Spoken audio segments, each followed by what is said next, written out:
আসসালামু আলাইকুম রহমতুল্লাহি ওবরকাতুহু। সম্মানিত দর্শক, বাংলাদেশের রাজনীতিতে এখন জামাত সবচেয়ে নিঃসঙ্গ এবং সবচেয়ে সংকটময় একটি অবস্থা তারা পার করছে। যদিও বলা হয়ে থাকে যে গত এক বছরে তারা যে সফলতা দেখিয়েছে, সফলতা পেয়েছে এবং যে রাজনৈতিক সুযোগ সুবিধা ভোগ করছে, সেক্ষেত্রে ধরে নেওয়া হয় যে বর্তমান ইউনূস সরকারের অত্যন্ত ঘনিষ্ঠ এবং সরকারের উপর প্রভাব বিস্তারকারী সংগঠন যদি কেউ থাকে বাংলাদেশে, এক নম্বর প্রতিষ্ঠানটি হলো জামায়াতে ইসলামী বাংলাদেশ। এই দলটি ইতিহাসের বিভিন্ন সময়টিতে তারা সুযোগ পেয়েছিল। তারা যখন প্রতিষ্ঠিত হয়েছিল ব্রিটিশ জামানাতে, তখন সর্বশেষ যে ব্রিটিশ ভাইসরয় ছিলেন লর্ড মাউন্ট ব্যাটেন, তিনি অর্থাৎ আবুল আল্লাহ মওদুদী সাহেব লর্ড মাউন্ট ব্যাটেনের খুব ঘনিষ্ঠজন ছিলেন এবং তিনি পাকিস্তান চাননি, তিনি ঐক্যবদ্ধ ভারত চেয়েছিলেন।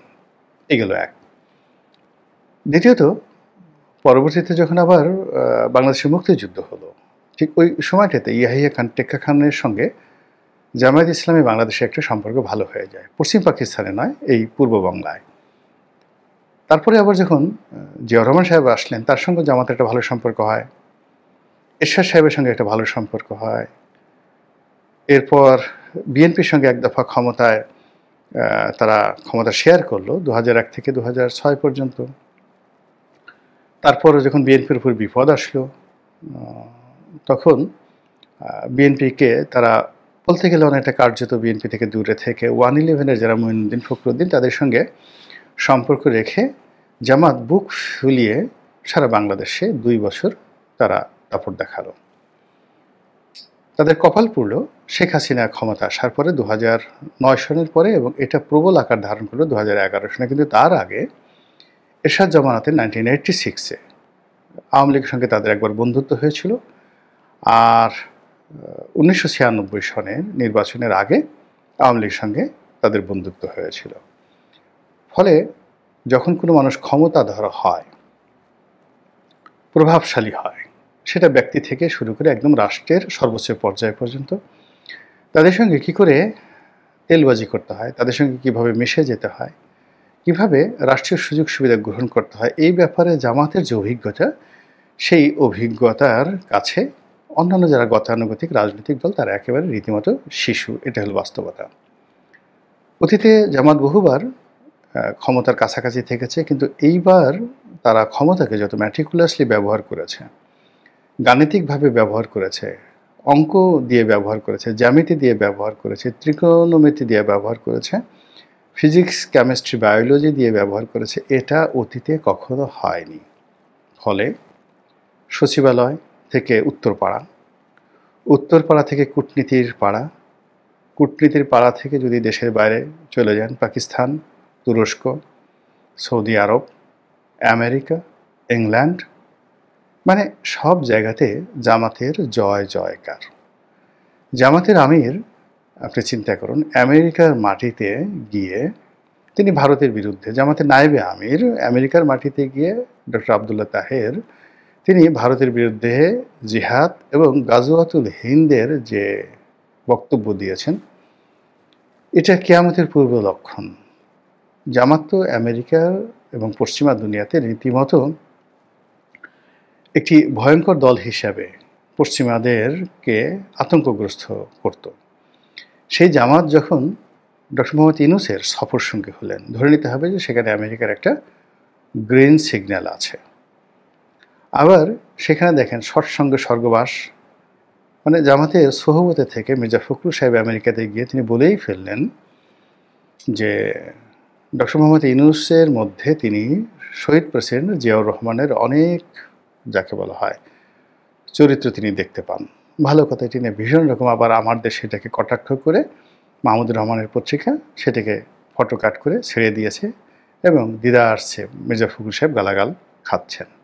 তো এই হলো জামাতের কৌশল, যে আমেরিকা পর্যন্ত পৌঁছে গেছে এবং যে ভারতকে প্রভোগ করছে যে তোমরা বাংলাদেশে ঢুকো, বাংলাদেশে আক্রমণ করো এবং তোমাদের বিরুদ্ধে যুদ্ধ করে 1971 সনে আমাদের যে বদনাম ছিল যে আমরা বিট্রিয়ার, দেশদ্রোহী, আমরা এখন এই দেশের পক্ষে যুদ্ধ করে ভারতীয় বাহিনীর সাথে যুদ্ধ করে আমরা জীবন দেব, শহীদ হব এবং বিজয়ী হব, গাজী হব, প্রমাণ করে দেব যে আমরা কত বড় দেশপ্রেমিক। তো এই জিনিসগুলো যখন হচ্ছে তখন তাদের যারা রাজনৈতিক প্রতিপক্ষ, যারা এই সংঘাতগুলোর অর্থ বুঝতে পারে, জামাতের যে কৌশলগুলো আছে সেই কৌশলের পরিণতিগুলো তারা বুঝতে পারে, তারা ভীত সন্ত্রস্ত হয়ে পড়েছে। তারা যে কোনো মূল্যে জামাত ঠেকাও, জামাতকে আর বাড়তে দেয়া যাবে না, এবং জামাত যা কিছু করার চেষ্টা করছে সব কিছুর বিরুদ্ধে তারা ন্যারেটিভ তৈরি করার চেষ্টা করছে। এদেশের আওয়ামীপন্থী বুদ্ধিজীবী, এদেশের বিএনপিপন্থী বুদ্ধিজীবী, বাম ঘরানার বুদ্ধিজীবী, আমেরিকার দালাল, তারপরে ভারতের দালাল, চীনের দালাল, যারাই আছে না কেন সবাই এখন ঐক্যবদ্ধভাবে গত 1 মাস ধরে, বিশেষ করে জাকসু নির্বাচনের পরে একটা জামাত বিরোধী ঐক্য তারা তৈরি করে ফেলেছে। আপনারা লক্ষ্য করবেন যে অতি সম্প্রতি জনাব তারেক রহমান লন্ডন থেকে তিনি একটি বক্তব্য দিয়েছেন। তো তিনি সেখানে বলেছেন যে গুপ্ত স্বৈরাচার সম্পর্কে আমাদেরকে সতর্ক থাকতে হবে।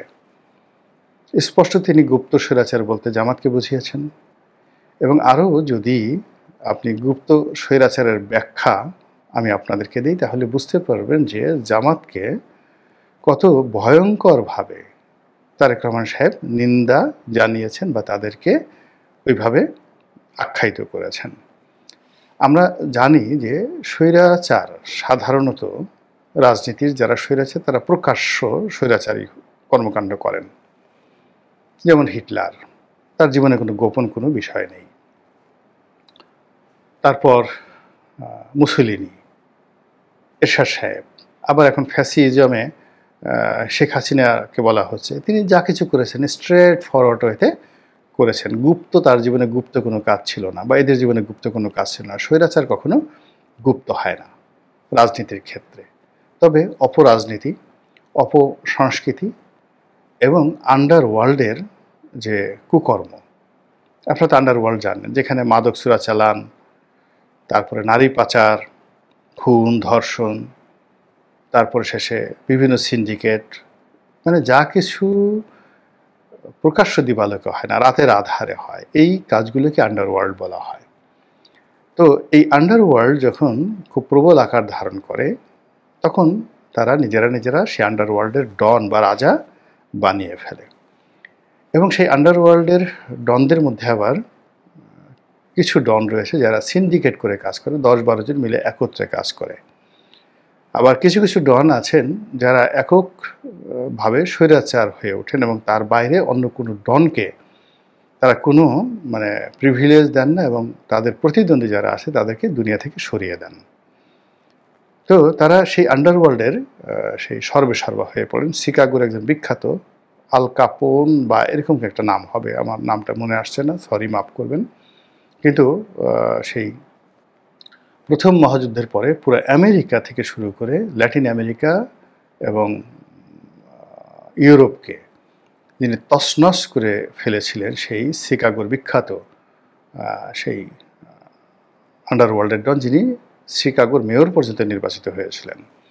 তো যাই হোক, তো এরকমভাবে আপনি হাজি মাস্তান আছে ভারতের 50-এর দশকের হাজি মাস্তানের পরে দাউদ ইব্রাহিমের পরে ছোট শাকিলের পরে ছোট রাজন, এরা খুবই আন্ডারওয়ার্ল্ডের ডন।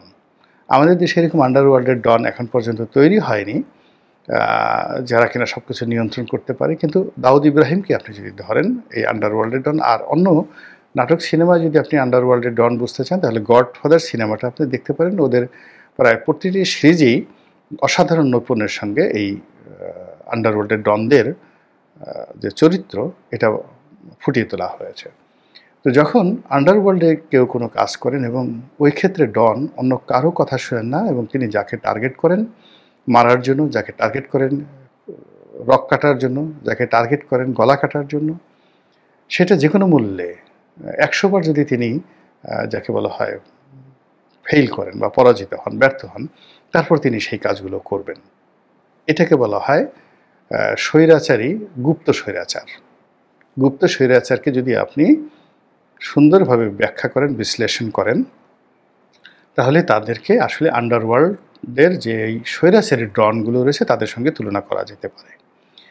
বাংলাদেশের রাজনীতিতে জনাব তারেক রহমান সাহেব যখন এই গুপ্ত স্বৈরাচারের আতঙ্ক থেকে বা আক্রমণ থেকে বা গুপ্ত স্বৈরাচারের যে ক্ষয়ক্ষতি থেকে নিজেদেরকে রক্ষা করার জন্য, সবাইকে সতর্ক থাকার জন্য আহ্বান করেন, আপনি বুঝতে পারেন যে তার ক্রোধ, তার ক্ষোভ কোন পর্যায়ে চলে গেছে। একটা সময় ছিল বিএনপির যারা লোকজন তারা জামাতের লোকজনদেরকে রীতিমতো দেবতা বা অলি আল্লাহ, পীর, মাশায়েখ, গাউস, কুতুব, দেবতা বললাম, বিএনপিতে অনেক হিন্দু আছেন। তো হিন্দুরা তো আর অলি আল্লাহ মনে করবেন না, দরবেশ মনে করবেন না, তারা দেবতা মনে করবেন, সাধু সন্ন্যাসী মনে করবেন। তো এইভাবে বিএনপির সব লোক জামাতের লোকদেরকে সাধু সন্ন্যাসী মনে করতেন। বিএনপির মধ্যে যে সকল মুক্তিযোদ্ধা ছিলেন, যারা জামাতের সমালোচনা করতেন, চেষ্টা করতেন বা করেছেন, প্রায় সকলেই চাকরি হারিয়েছেন, পদপদবি হারিয়েছেন এবং রাজনীতিতে তাদের যে প্রভাব ছিল বিএনপি রাজনীতিতে সেটা হারিয়েছেন। এবং বলা হয়ে থাকে বেগম জিয়া নিজেও জামাতকে খুব ভালোবাসতেন, আর তারেক রহমান সাহেব আরও বেশি ভালোবাসতেন। জামাতকে আশ্রয় দেওয়ার জন্য, প্রশ্রয় দেওয়ার জন্য তিনি তার যে সর্বোচ্চ ক্ষমতা সেটা তিনি প্রয়োগ করেছেন। কিন্তু কালের বিবর্তনে এসে এই সম্পর্কটি এখন এমন একটা পর্যায়ে চলে গেছে যে তিনি এদেরকে গুপ্ত সংগঠন হিসেবে আখ্যায়িত করেছেন, গুপ্ত স্বৈরাচার হিসেবে তাদেরকে গালি দিচ্ছেন।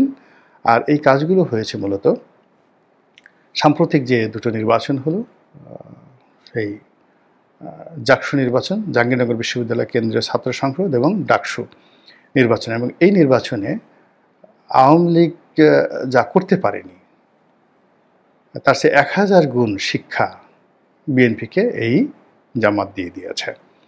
ফলে বিএনপি তার সর্বশক্তি নিয়ে তার মিত্রদেরকে একত্র করে এবং তাদের যত লিঙ্কেজ রয়েছে সমস্ত লিঙ্কেজকে জড়ো করে এই সংগঠনটির বিরুদ্ধে জনমত তৈরি করা, তাদেরকে রাজনৈতিকভাবে মোকাবেলা করা, রাজপথে মোকাবেলা করা এবং কূটনৈতিকভাবে মোকাবেলা করার জন্য তারা বলতে গেলে সর্বাত্মক যুদ্ধ শুরু করে দিয়েছে।